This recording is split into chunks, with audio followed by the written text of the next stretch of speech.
Salut les gens, bienvenue sur Dragon War Gaming. On se retrouve aujourd'hui pour la deuxième partie du tuto comment construire une ruine en carton plume.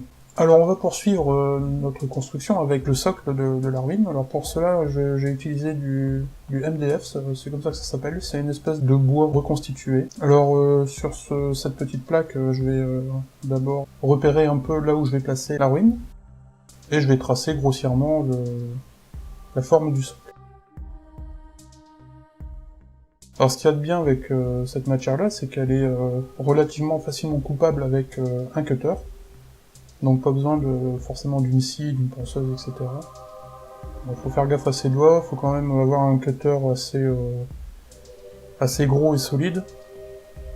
Donc là, j'y vais franco, je donne un coup grossièrement. Je passe plusieurs fois dessus. Donc je coupe grossièrement les contours de mon socle, et par la suite, vous verrez, je taillerai ça de manière un peu plus précise. Alors maintenant que j'ai fait ça, je vais tailler en biseau le pourtour du socle, en arrondissant les angles. Donc le MDF, c'est quelque chose qui est très facile à travailler de cette manière-là. C'est un peu résistant, donc faut quand même forcer un peu, mais ça se coupe quand même relativement facilement.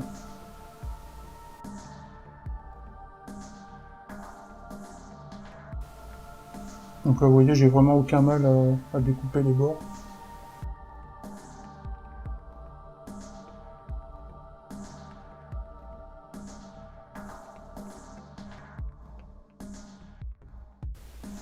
Donc je fais attention de pas trop déborder, vous voyez, là j'ai failli déborder sur le repère que je me suis fait. C'est à ça que sert le repère du placement de la ruine, c'est à pas découper trop comme un bourrin, et puis ne plus avoir la place après de placer l'élément de décor. Alors j'essaye vraiment de donner une pente assez douce au bord du socle, parce que je préfère ça. Après c'est à votre convenance. Donc ensuite on va fixer la ruine sur le socle.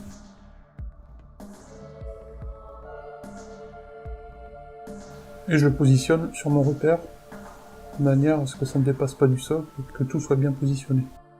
À présent, je vais découper des petits morceaux de carton plume pour créer un peu de relief sur le socle, pour faire des petits tas de débris, etc. Donc ça va m'aider à donner du relief. Donc pour cela, je coupe en biseau les bords de petits morceaux de carton plume. Je mets un peu de colle PVA. Et là, celui-là, je vais le mettre par exemple contre le mur ici.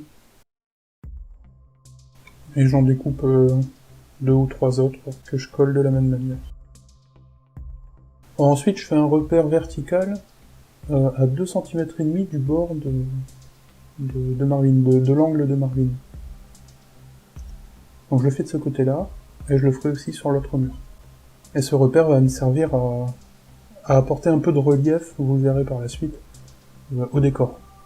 Parce que je trouve que pour avoir un décor qui est plutôt joli, c'est important de donner du relief au décor, de la texture et du relief. Plus vous apportez de relief à un décor, plus il paraîtra pas forcément réaliste, mais joli.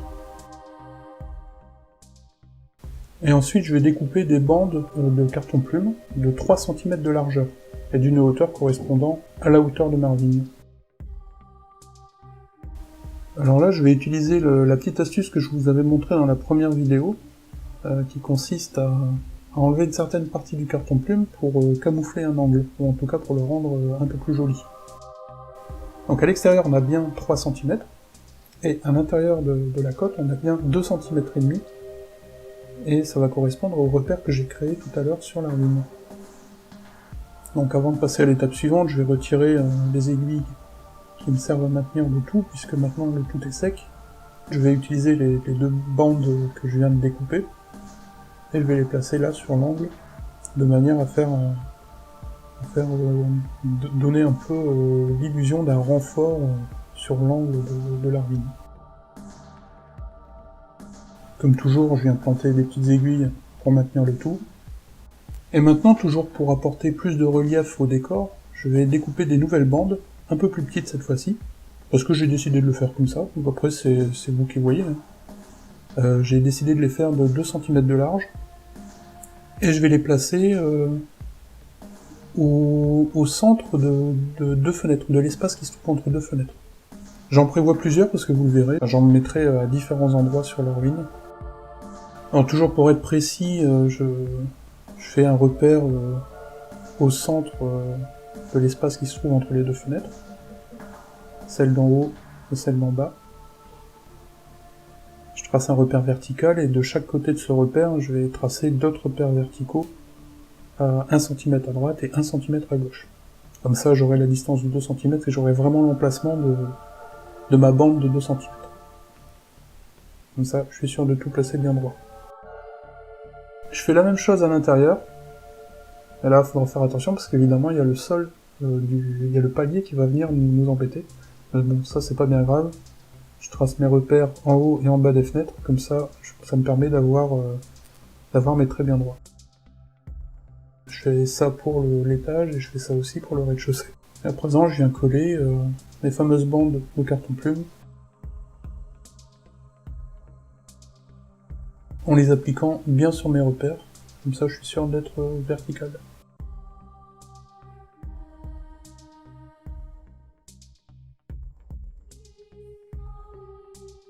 Donc là, il faudra attendre que cette bande-là soit sèche avant de placer la bande de l'autre côté, parce que sinon l'aiguille va vous gêner en fait pour placer la seconde bande qui se trouvera de l'autre côté à l'intérieur du bâtiment.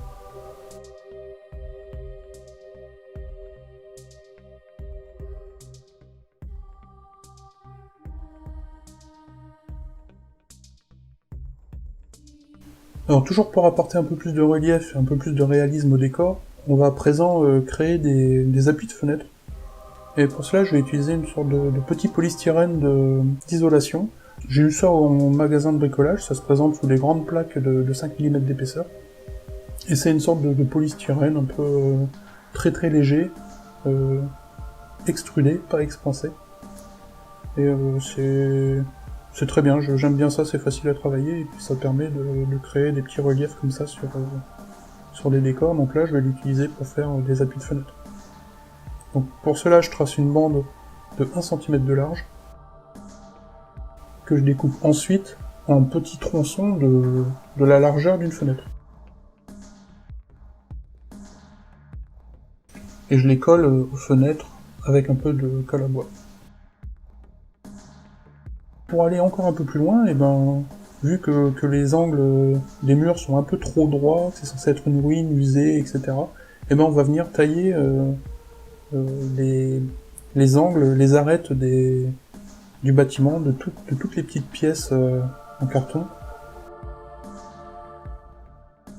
afin de renforcer l'aspect usé de la ruine et l'aspect délabré du bâtiment. Alors pour cela, je vais tout simplement tailler toutes les arêtes des plaques de carton plume. Alors je fais ça de manière irrégulière, histoire de donner un peu plus de réalisme au tout.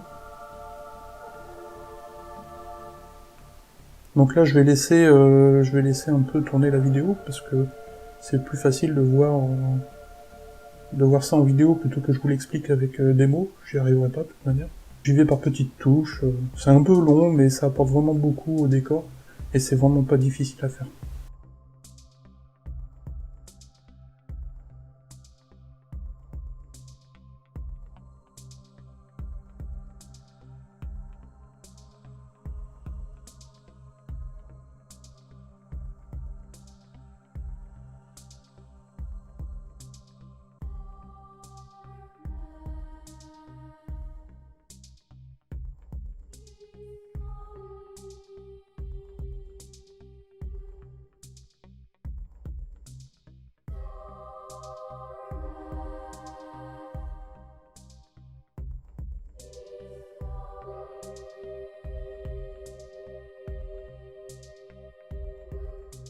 Alors maintenant, je vais vous montrer un petit peu comment faire rapidement un peu des petits impacts comme ça.